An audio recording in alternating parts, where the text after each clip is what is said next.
Hello my dear students, welcome to our channel Murugan Tech World. Easy to learn, easy to win. இந்த வீடியோவில் நம்ம என்ன பார்க்க போகிறோம் அப்படின்னா subject code AD25201 Python for data science சப்ஜெக்டில் சாப்டர் 2 ஃபங்க்ஷன்ஸ் அண்ட் ஃபைல்ஸ் தான் பார்க்க போகிறோம். ஆல்ரெடி ப்ரீவியஸ் செஷன் வீடியோஸ்லாம் பார்க்காம இருந்தீங்க அப்படின்னா சாப்டர் 1ல் இருக்க எல்லா டாப்பிக்குமே எக்ஸ்ப்ளனேஷன் வீடியோஸ் நம்ம சேனலில் அப்லோட் பண்ணியிருக்கேன். அந்த பிளேலிஸ்ட்டோட லிங்க்கை டிஸ்கிரிப்ஷனில் கீழே கொடுக்குறேன், செக் பண்ணி பாருங்கள். பிகாஸ் ஸ்டார்டிங்லேருந்து உங்களுக்கு பேசிக்லாம் தெரிஞ்சாதான் அடுத்தடுத்து போகிற டாபிக்ஸ்லாம் ஈஸியாக உங்களால் அண்டர்ஸ்டாண்ட் பண்ணிக்க முடியும். அந்த வீடியோ பார்த்துட்டு இந்த வீடியோ பார்த்தீங்க அப்படின்னா ரொம்பவே ஈஸியாக புரியும். யூஸ்ஃபுல்லாக இருக்கும்னு நினச்சிங்க அப்படின்னா வீடியோஸை மறக்காமல் உங்கள் ஃப்ரெண்ட்ஸுக்கும் ஷேர் பண்ணுங்கள். முருகன் டெக்வல் சேனலை சப்ஸ்கிரைப் பண்ணிக்கோங்க, பக்கத்தில் இருக்க பெல் ஐக்கானையும் கிளிக் பண்ணிக்கோங்க. அப்போ தான் நான் போடுற வீடியோஸ் உடனே நோட்டிஃபிகேஷனாக உங்கள் மொபைலுக்கு வரும். ஸோ இப்போ பார்க்கலாமா?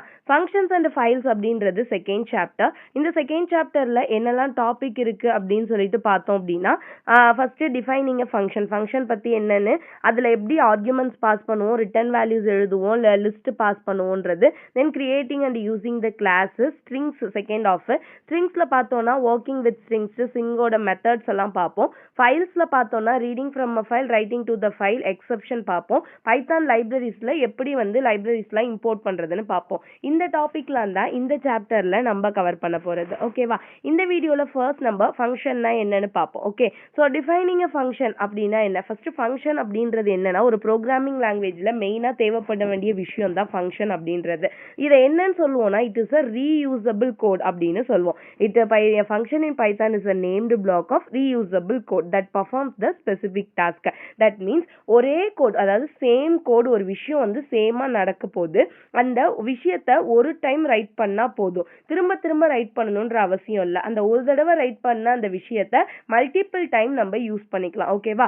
தட் மீன்ஸ் நீங்கள் சேம் கோடை அகைன் எழுத வேணாம். ஃபங்க்ஷன் யூஸ் பண்ணி ஒரு கோடை ரன் பண்ணீங்க அப்படின்னா ஒரு தடவை டிஃபைன் பண்ணிட்டா போதும். அந்த ஃபங்க்ஷன் நேமை கால் பண்ணி எத்தனை டைம் வேணால் நம்ம யூஸ் பண்ணிக்கலாம். அதை தான் நம்ம ஃபங்க்ஷன் அப்படின்னு சொல்வோம். So instead of writing the same code repeatedly a function allow us to define it once. ஒரு தடவை டிஃபைன் பண்ணால் போதும் and use it many times. அதை தான் நம்ம ஃபங்க்ஷன் அப்படின்னு சொல்கிறோம். டேட்டா சயின்ஸில் மெயினாக இந்த ஃபங்க்ஷன்ஸ் எங்கே யூஸ் ஆகுதுன்னா டேட்டாவை க்ளீன் பண்ணுறதுக்கு, தட் மீன்ஸ் அன்வான்ட் டேட்டாவெல்லாம் ரிமூவ் பண்ணுறதுக்கு, ஃபீச்சர் எக்ஸ்ட்ராக்ஷன் பண்ணுறதுக்கு, ஸ்டாட்டிஸ்டிக்கல் கால்குலேஷன் பண்ணுறதுக்கு, ரிப்பீட்டட் அனாலிசிஸ் டாஸ்க் பண்ணுறதுக்கு மெயினாக யூஸ் ஆகுது. So defining a function means creating the function. முதல்ல கிரியேட் பண்ணுறோம், அதுக்கு ஒரு நேம் கொடுத்து கிரியேட் பண்ணணும், அதுக்கு தேவையான ஸ்டேட்மெண்ட்ஸ்லாம் ரைட் பண்ணணும், தென் அந்த ஃபங்க்ஷனை கால் பண்ணி எக்ஸிக்யூட் பண்ணுவோம். இதுதான் பைத்தானில் முக்கியமாக ஃபங்க்ஷன் யூஸ் பண்ணணும்னா தேவைப்படுற ஒரு கீவேர்டு தான் இந்த டெஃப் அப்படின்றது. ஸோ டிஃபைனிங் அ ஃபங்க்ஷனை தான் நம்ம டெஃப் அப்படின்னு சொல்வோம். ஒரு ஃபங்க்ஷனை கிரியேட் பண்ணுறதுக்கு நம்ம யூஸ் பண்ணுற கீவேர்டு தான் டெஃப். அப்போ ஒரு ஃபங்க்ஷன் எப்படி கிரியேட் பண்ணணும்னு சின்டாக்ஸ் பார்த்தீங்கன்னா டெஃப்னு ஃபஸ்ட்டு கீவேர்ட் போட்டுக்கணும், ஃபங்க்ஷனுக்கு நேம் கொடுத்துடணும், நேம் கொடுத்துட்டு இந்த ப்ராக்கெட், ஓகேவா, ஓப்பன் அண்ட் க்ளோஸ் ப்ராக்கெட் போட்டுட்டு ஃபங்க்ஷன், இதை தான் நம்ம ஃபங்க்ஷன் அப்படின்னு சொல்லுவோம், ப்ராக்கெட்னு சொல்லக்கூடாது. ஓகேவா? ஸோ டெஃப் ஃபங்க்ஷன் நேம், தென் கோலன் கம்பல்சரி வச்சிடணும். ஓகேவா? கோலன் வச்சிடணும். அடுத்து எத்தனை ஸ்டேட்மெண்ட் வேணுமோ அந்த ஸ்டேட்மெண்ட்லாம் ரைட் பண்ணிக்கலாம். இதுதான் சின்டாக்ஸ். அதை தான் நம்ம இங்கே எக்ஸ்பிளனேஷன் கொடுத்துருக்கோம். டெஃப்ன்றது keyword used to define the function. அடுத்து ஃபங்க்ஷன் நேம்க்கு ஃபங்க்ஷனுக்கு நேம் கொடுத்துடணும். தென் பெராந்திசிஸ் எதுக்கு அப்படின்னா பெராமீட்டர் பாஸ் பண்ணணும்னா பாஸ் பண்ணலாம், இல்லை நோ பெராமீட்டர்ஸ் மீன்ஸ் உள்ளுக்குள்ள வேல்யூ பாஸ் பண்ணுறது, அதை தான் நம்ம பெராமீட்டர்ஸ்னு சொல்லுவோம். அதை நெக்ஸ்ட் பார்ப்போம். அந்த பெராமீட்டர்ஸ் பாஸ் பண்ணணும்னாலும் பண்ணலாம், இல்லை வேணானாலும் விட்டுறலாம். தென் இந்த இண்டிகேட்ஸ், இந்த கோலன் எதுக்குன்னா ஃபங்க்ஷன் பாடி ஸ்டார்ட் ஆயிடுச்சுன்னு சொல்றதுக்காக வைக்கிறது. ஓகேவா? ஸோ இன்டென்டேஷன் ரொம்ப முக்கியமான ஒன்று. ஸோ ஃபங்க்ஷனை ஆட்டோமேட்டிக்காக நெக்ஸ்ட் என்ன அப்படின்னு பார்த்தீங்கன்னா ஒரு ஃபங்க்ஷன் ஆட்டோமேட்டிக்காக ரன் ஆகாது, நம்ம தான் ரன் பண்ணணும். ஓகேவா? கால் பண்ணாதான் எக்ஸிக்யூட் பண்ண முடியும். இன்டென்டேஷன் ரொம்பவே முக்கியமான ஒரு விஷயம். தென் எக்ஸாம்பிள் ஃபர்ஸ்ட் பார்ப்போமா? எக்ஸாம்பிள் பார்த்தீங்கன்னா இப்போ டெஃப் இங்கே போட்டிருக்காங்க பார்த்தீங்களா? டெஃப் அப்படின்றது கீவேர்டு, டிஸ்பிளே மெசேஜ் அப்படின்றது ஃபங்க்ஷனுக்கு நம்ம கொடுக்குற நேம், பெராந்திசிஸ் போட்டு கோலன் வச்சாச்சு. எப்பயுமே இந்த கோலன் வச்சாலே பைத்தானை பொறுத்தளவு ஒரு ஸ்பேஸ் மூவ் ஆயிடும். ஓகேவா? டேப் ஸ்பேஸ் மூவ் ஆயிடும். ஸோ ஒரு டேப் மூவ் பண்ணி பிரிண்ட், டபுள் கொட்டேஷனுக்குள்ள நம்ம என்ன கொடுக்குறோமோ நம்ம அவுட்புட் ஸ்க்ரீன்ல அப்படியே பிரிண்ட் ஆகும். நம்ம ப்ரோக்ராமிங் லாங்குவேஜ்ல தெரியும். So welcome to Python for data சயின்ஸ்னு கொடுக்குறேன். இவ்வளோதான் ஃபங்க்ஷன் நான் எழுதிட்டேன். இப்போ இந்த ஃபங்க்ஷனை கால் பண்ணால் மட்டும்தான் ரன் பண்ண முடியும். அந்த கால் எப்படி பண்ணணும்னா ஜஸ்ட் ஃபங்க்ஷன் நேமை நான் கால் பண்ணால் போதும். ஸோ நான் என்ன பண்ணுறேன் அப்படின்னா டிஸ்பிளே மெசேஜ்னு ஃபங்க்ஷனை கால் பண்ணுறேன். இவ்வளோதான். இப்படி நான் கால் பண்ணுறப்போ ஆட்டோமேட்டிக்காக என்னோட ஃபங்க்ஷன் ரன் ஆகும். அவுட்புட் என்ன கிடைக்கும்? Welcome to Python for data சயின்ஸ்னு எனக்கு அவுட்புட் ஸ்க்ரீனில் பிரிண்ட் ஆகிடும். இதுக்கு பேர் தான் சிம்பிள் ஃபங்க்ஷன் அப்படின்னு சொல்வோம். இப்போ செகண்ட் எக்ஸாம்பிள் பாருங்களேன், ஃபங்க்ஷன் வித் மல்டிபிள் ஸ்டேட்மெண்ட். அங்க சிங்கிள் ஸ்டேட்மெண்ட் இருந்துச்சு, இங்க multiple statement. That means def course info அப்படின்னு ஃபங்க்ஷன் நேம் கொடுத்துட்றேன். பிரிண்ட் ஸ்டேட்மெண்ட் ஒரு 3 பிரிண்ட் ஸ்டேட்மெண்ட் கொடுக்குறேன்.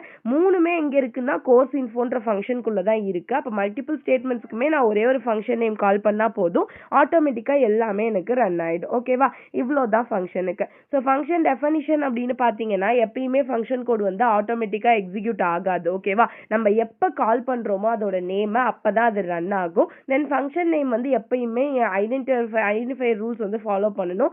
இன்டென்டேஷன் ரொம்ப ரொம்ப இம்பார்ட்டன்ட். தென் இது மாடுலாரிட்டியும் ரீயூசபிலிட்டியும் இம்ப்ரூவ் பண்ணுது. ஏன்னா சேம் கோட நம்ம திரும்ப திரும்ப அந்த நேம் மட்டும் யூஸ் பண்ணி கால் பண்ணிக்கிறதுக்கு ஹெல்ப் பண்ணுது. ஓகேவா? ஸோ அட்வான்டேஜ் அப்படின்னு பார்த்தீங்க அப்படின்னா கோட் ரிப்பீட்டேஷனை அவாய்ட் பண்றோம், ப்ரோக்ராமோட ஸ்ட்ரக்சர் இம்ப்ரூவ் ஆகுது, அதாவது பக் இருந்துச்சு அப்படின்னா நம்ம கிளியர் பண்றது ஈஸி, மெயின்டைன் பண்றது easy. These are the advantages of defining the function.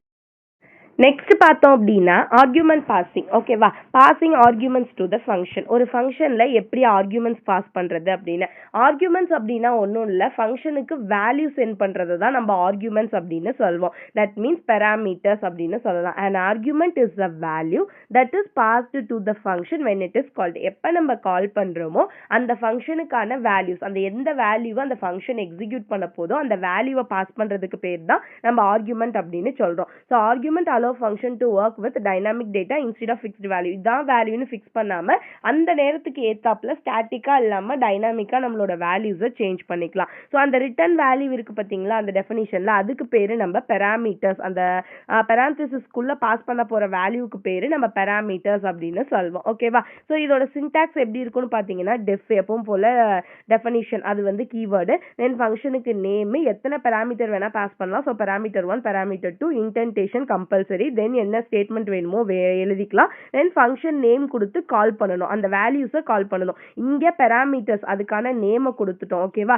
இங்க அதோட வேல்யூவை கால் பண்றோம். கால் பண்ணி நம்ம அந்த ஃபங்க்ஷனை கால் பண்றப்ப ரன் ஆகும் ஆட்டோமேட்டிக்கா. இதை தான் passing arguments to the functions அப்படின்னு சொல்வோம். ஸோ எக்ஸாம்பிள் ப்ரோக்ராம் பாருங்க. இப்போ டெஃப் கால்குலேட் சம்ன்றது நம்ம ஃபங்க்ஷன் கொடுத்துருக்க நேம், பெராமீட்டர் நான் பாஸ் பண்றேன், என்ன வந்து ஆர்குமெண்ட் பாஸ் பண்றேன் பெராமீட்டர் அப்படின்னா ஏபின்னு 2 பெராமீட்டர்ஸ் எடுத்துக்கிறேன். அப்போ இந்த ஏக்கும் பிக்கும் நான் வேல்யூ ஃபிக்ஸ் பண்ணணும். அந்த வேல்யூ வந்து நான் ஃபங்க்ஷன் கால் பண்றப்ப ஃபிக்ஸ் பண்ணிக்கலாம். ஸோ பிரிண்ட் சம் அப்படின்னு கொடுத்துட்டு ஏ பிளஸ் பின்னு அந்த பெராமீட்டரை எக்ஸிக்யூட் பண்ணியாச்சு. இப்போ ஃபங்க்ஷன் கால் பண்ணி அந்த ஏக்கும் பிக்கும் நான் வேல்யூவை வந்து பாஸ் பண்ணிக்கலாம். இதுக்கு பேர் தான் passing arguments into the function அப்படின்னு சொல்லுவோம். அப்போ 10ன்றது ஏக்கும் பிக்கு 20ன்னு வேல்யூ பாஸ் ஆயிடுச்சு. அப்போ 10 + 20 13 எனக்கு பிரிண்ட் ஆயிடும் ஏ பிளஸ் பிக்கு.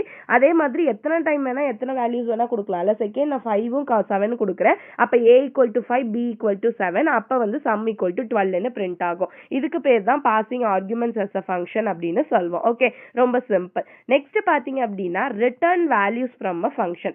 Return values from the function அப்படின்னா ஃபங்க்ஷன் ரிசல்ட்டை திருப்பி அனுப்பும். ஓகேவா? ரிட்டர்ன் எங்கன்னு நம்ம ரிட்டர்ன் மென்ஷன் பண்றோமோ அந்த ஃபங்க்ஷன் வந்து ரிட்டர்ன் வந்த உடனே ஸ்டாப் ஆகி வேல்யூவை ரன் பண்ணி கொடுத்துரும். அதுக்கு பேர் தான் return values from the function அப்படின்னு சொல்வோம். So return value is the result sent back from the function. That means நம்ம எப்போ ஒரு ப்ரோக்ராமை காலிங் பண்ணுறோமோ அப்போ ரிட்டர்ன் ஸ்டேட்மெண்ட் வந்து எக்ஸிக்யூட் ஆகுது. Once return is executed the function stop is execution. அந்த ஃபங்க்ஷன் ரன் ஆகிறது அந்த இடத்தோடய ஸ்டாப் பண்ணிக்குது. இதுக்கான சின்டாக்ஸ் அப்படின்னு பார்த்தோம்னா சேம் டெஃப். ஓகேவா? தென் ஃபங்க்ஷன் நேம் என்ன பெராமீட்டர்ஸ் வேணுமோ கொடுக்கலாம், ரிட்டர்ன் கொடுத்துட்டு அதுக்கான வேல்யூ ரிட்டர்ன் வேல்யூ வந்து மென்ஷன் பண்ணிக்கலாம். எக்ஸாம்பிள் ப்ரோக்ராம் பாருங்க. டெஃப் ஸ்கொயர்ன்றது ஃபங்க்ஷன் நேம், நம்மன்றது தான் பெராமீட்டர். ஸோ ரிட்டர்ன் எப்போ வந்து நம் இன்ட்டு நம்மன்னு வருதோ அப்போ நான் ஸ்டாப் பண்ணிக்க சொல்கிறேன். ரிசல்ட் வந்து ஸ்கொயர் 6. அப்போ 6ன்றது தான் அந்த நம்மோட வேல்யூ. அப்போ பிரிண்ட் பண்ண சொல்றப்ப ரிசல்ட்டை 6 × 6 36ன்னு பிரிண்ட் பண்ணி ரன் பண்ணிக்கோ, ஸ்டாப் பண்ணிக்கோ. ஓகேவா? ஸோ ஸ்கொயர் கால்குலேட் பண்ணிட்டு வேல்யூவை ரிட்டர்ன் பண்ணும். ரிசல்ட் வந்து வேரியபிள்ல ஸ்டோர் பண்ணிக்கலாம். இதை தான் நம்ம என்னன்னு சொல்றோம் அப்படின்னா ரிட்டர்ன் வேல்யூ அப்படின்னு சொல்றோம். தென் இப்போ பாசிங் ஆர்குமெண்ட்ஸ் பார்த்தோம், ரிட்டர்ன் வேல்யூஸ் பார்த்தோம். இது ரெண்டையுமே சேர்த்துமே நம்ம ரன் பண்ண வைக்க முடியும். அதுக்கான ஒரு எக்ஸாம்பிள் ப்ரோக்ராம் தான் இங்க கொடுத்துருக்கேன். ஸோ டெஃப் ஆவரேஜ் நம்ம மார்க் 1 மார்க் 2 மார்க் 3 3 மார்க் எடுத்துக்கிறோம். அதுக்கான டோட்டல் ஒன்று போட்டு வச்சுக்கிறோம். ரிட்டர்ன் பண்ணணும் எப்போ அப்படின்னா டோட்டல் கண்டுபிடிக்கிறதுக்கு 3ஓட மார்க்கோட டோட்டல் எவ்வளோ வந்துச்சு டிவைடட் பை 3 போட்டோம்னா தான் அது ஆவரேஜ் வந்து நம்மளால கண்டுபிடிக்க முடியும். ஸோ ஆவரேஜ்க்கான மார்க் வந்து வேல்யூஸ் வந்து பாசிங் ஆர்குமெண்ட்ஸ் மூலியமா பாஸ் பண்ணியாச்சு, பிரிண்ட் பண்ண சொல்லிட்டா எனக்கு அந்த ஆவரேஜ் மார்க் கிடைச்சிடும். இது என்னன்னா பாசிங் ஆர்குமெண்ட்ஸையும் ரிட்டர்ன் வேல்யூவும் சேர்த்து ரன் பண்ற ப்ரோக்ராம் எப்படி இருக்குன்றதுக்கு ஒரு எக்ஸாம்பிள். ஓகே, ரொம்ப ஈஸியான ஒன். ஓகேவா, புரிஞ்சிருச்சா? நெக்ஸ்ட் பாத்தீங்க அப்படின்னா passing a list to the function. அதாவது இவ்வளோ நேரம் வந்து பாசிங் ஆர்குமெண்ட்ஸ் பார்த்தோம், ரிட்டர்ன் வேல்யூஸ் பார்த்தோம், அது ரெண்டையும் சேர்த்து எப்படி பண்றதுன்னு பார்த்தோம். இப்போ லிஸ்ட் எப்படி பாஸ் பண்றது அப்படின்னா, லிஸ்ட் அப்படின்றது என்ன அப்படின்னா ஸ்கொயர் பிராக்கெட்டுக்குள்ள மல்டிபிள் வேல்யூஸ் நம்ம ரன் பண்ண வைக்கிறது. இந்த மாதிரி parenthesisக்குள்ள ஒரு வேல்யூ இல்லாம மல்டிபிள் வேல்யூஸை ஒரு சிங்கிள் வேரியபிள் நேம்ல ஸ்டோர் பண்ணி ரன் பண்ண வைக்கிறது தான் லிஸ்ட் அப்படின்னு சொல்லுவோம். That means a equal to 1 2 3 4 5ன்னு ஒரு 5 வேல்யூவை ஏன்ற ஒரே ஒரு வேரியபிள் நேம்ல நான் ஸ்டோர் பண்ணியிருக்கேன். இது மெயினா எதுக்காக நம்ம யூஸ் பண்ணுவோம்னு பார்த்தீங்கன்னா, டேட்டா சயின்ஸ்ல டேட்டா செட் எல்லாம் லிஸ்ட் ஃபார்மேட்ல தான் இருக்கும். அதுக்காக தான் இந்த லிஸ்ட்டை எப்படி ஒரு ஃபங்க்ஷன்ல பாஸ் பண்றது அப்படின்னே நம்ம பார்க்க போறோம். Okay, in Python a list is the collection of multiple values stored in a single variable. ஒரு சிங்கிள் வேரியபிள்ல மல்டிபிள் வேல்யூஸை ஸ்டோர் பண்ணி வச்சிருக்கோம். Passing a list to the function allows the function to process multiple elements at once. நிறைய எலிமெண்ட்டை ஒரு தடவையில execute பண்றதுக்கான technique தான் இந்த list அப்படின்ற டெக்னிக். ஸோ டேட்டா சயின்ஸ்ல இது மெயினா எங்க யூஸ் ஆகும் அப்படின்னா, டேட்டா செட்ல நிறைய வேல்யூஸ் இருக்கும், அங்க நிறைய ஆப்ரேஷன் சம் பண்ணுவோம், ஆவரேஜ் பண்ணுவோம், ஃபில்டரிங் பண்ணுவோம், டிரான்ஸ்ஃபர்மேஷன் பண்ணுவோம். இந்த மாதிரிலாம் பண்றப்ப இந்த லிஸ்ட் பாஸ் பண்றது எனக்கு ரொம்ப ஈஸியானதா இருக்கும். ஓகேவா, சின்டாக்ஸ் எப்படி இருக்கும்னு பாத்தீங்க அப்படின்னா, டெஃப் ஃபங்க்ஷன் நேம் லிஸ்டோட நேம் கொடுத்துடணும். தென் ஸ்டேட்மெண்ட் ஃபங்க்ஷன் நேம் வச்சு லிஸ்ட் வேரியபிள், எந்த வேரியபிள் வச்சு லிஸ்ட்டை வந்து நம்ம ஸ்டோர் பண்ணியிருக்கோமோ அந்த வேரியபிளோட நேமை மட்டும் கால் பண்ணா போதும், ஆட்டோமேட்டிக்கா எனக்கு ரன் ஆயிடும். ஓகேவா, ஸோ இவ்வளோதான். இப்போ பார்க்கலாமா? எக்ஸாம்பிள் பாருங்க, passing a list and calculating sum calculate பண்றதுக்கு என்ன பண்ணுவோம் அப்படின்னு. ஸோ def calculate sum நம்ம கொடுத்துட்டோம். def calculate sumன்றது ஃபங்க்ஷன் நேம், டேட்டான்றது நம்ம கொடுத்துருக்கிறது. ஃபர்ஸ்ட் டோட்டல் வந்து 0 எடுத்துக்கிறோம். ஓகேவா, so for value in data என்ன வேல்யூ கொடுக்க போறோமோ அது. ஓகேவா, டோட்டல் ஈக்குவல் டு டோட்டல்ன்றது 0, ஃபர்ஸ்ட் 0 பிளஸ் என்ன வேல்யூ கொடுக்க போறோமோ அந்த வேல்யூ அடுத்தடுத்து கொடுத்துக்கிட்டே போவோம் இனிஷியேட்டா. ஸோ 0 பிளஸ் 10 10, அடுத்து 10 பிளஸ் 20 30, அடுத்து 30 பிளஸ் 30 60, இந்த மாதிரி அடுத்தடுத்து ஆட் ஆகிக்கிட்டே போவோம். ஓகேவா, அதுக்கான நம்பர்ஸ் கொடுத்தாச்சு, ரிசல்ட் பிரிண்ட் பண்ண சொல்லியாச்சு. இப்படிதான் என்ன பண்ணுவோம் அப்படின்னா ஒரு லிஸ்ட்டை மொத்தமா வந்து பாஸ் பண்ணுவோம். ஓகேவா, அதே மாதிரி இன்னொரு சம் வந்து நம்ம ஆவரேஜ் கண்டுபிடிக்கிறது, இது லாஸ்ட் டைமே பார்த்தோம். அதே தான் ரிட்டர்ன் வந்து என்னன்னா டோட்டல் வேல்யூ எவ்வளோ, அதோட லென்த் எவ்வளோ. ஓகேவா, ஸோ டோட்டல் வேல்யூ 5னா அது எல்லாத்தையுமே ஆட் பண்ணிட்டு அதோட டோட்டல் ஆட் பண்ணிட்டு டிவைடட் பை 5 கொடுத்தோம் அப்படின்னா நமக்கு ஆவரேஜ் வந்து இதுவாயிடும். ஓகேவா, ஸோ இவ்வளோதான் passing a list and finding the average அப்படின்றது. ஓகே, ஸோ இவ்வளோதான்ப்பா டிஃபைனிங் த ஃபங்க்ஷன் கொஸ்டின். ரொம்ப ரொம்ப ஈஸியான கொஸ்டின் தான். ஸோ ஃபங்க்ஷன் அப்படின்னா என்னன்னு பார்த்தோம், ஃபங்க்ஷனுக்கு அடுத்து ஒரு ஆர்குமெண்ட் பாஸ் பண்றது எப்படின்னு பார்த்தோம், ரிட்டர்ன் வேல்யூ எழுதுறது எப்படின்னு பார்த்தோம். தென் பார்த்தீங்க அப்படின்னா ரிட்டர்ன் வேல்யூ தென் வந்து ஆர்குமெண்ட் ரெண்டையுமே சேர்த்து எப்படி பண்ணலாம்னு ஒரு ப்ரோக்ராம் பார்த்தோம். தென் பாசிங் a list பார்த்துருக்கோம். இது பேசிக்கா ஃபங்க்ஷன்ஸ் அப்படின்னு கேட்குறப்ப நீங்க இது எல்லாமே தெரிஞ்சு வச்சுக்கிட்டீங்க அப்படின்னா ஈஸியா எப்படி கொஸ்டின்ஸ் கேட்டாலுமே ட்விஸ்ட் பண்ணி எழுதிடலாம். ஓகே, ஸோ நெக்ஸ்ட் வீடியோல நெக்ஸ்ட் டாபிக் பார்க்கலாம். மறந்துடா முருகன் டெக் வேர்ல்ட் சேனலை சப்ஸ்கிரைப் பண்ணிக்கோங்க, பக்கத்துல இருக்க பெல் ஐக்கானையும் கிளிக் பண்ணிக்கோங்க. அப்பதான் நான் போடுற வீடியோஸ் உடனே நோட்டிஃபிகேஷனா உங்க மொபைலுக்கு வரும். Stay tuned. மறந்துடாம வீடியோஸை ஃப்ரெண்ட்ஸுக்கும் ஷேர் பண்ணுங்க. தேங்க்யூ.